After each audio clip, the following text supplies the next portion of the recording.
One thing that hasn't changed since the time of the class of 1941 is the long commute to Regis.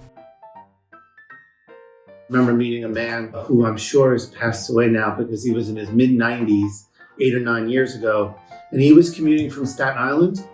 He might have graduated, I'm pretty sure, before 35. That was a heck of a commute in the 30s. It's still a demanding commute now. And that, again, kind of proved your mettle by not only being at this very demanding, academically demanding high school, but then also traveling a great distance in both directions, Of course, the modes of transportation have evolved somewhat. Buses were commonplace. Many Regians took routes that ran along Fifth Avenue, where traffic flowed both ways back then. In the 1930s, street trolleys crisscrossed much of the urban areas of Brooklyn, Queens, and the Bronx. And transit rail lines were almost all above ground.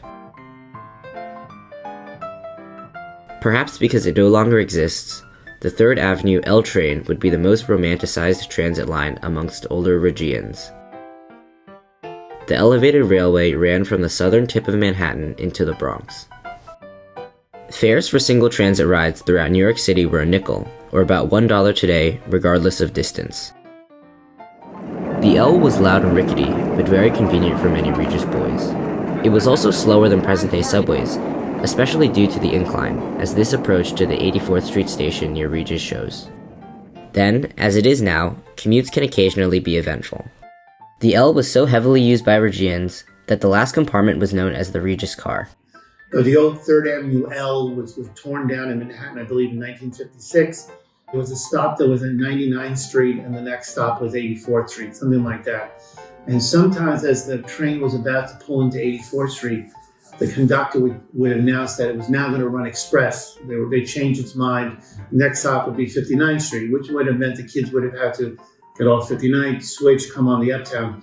And at least a few times, Regis kids pulled the emergency cord so that they could jump out, which of course was a bad idea and quite dangerous. But, teenagers are teenagers and they do silly and sometimes dumb things, but that was the way to make sure they would be on school at time.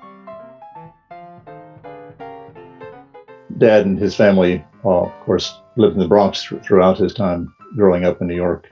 And Regis was a good train ride down from the Bronx to get to the nearest stop there.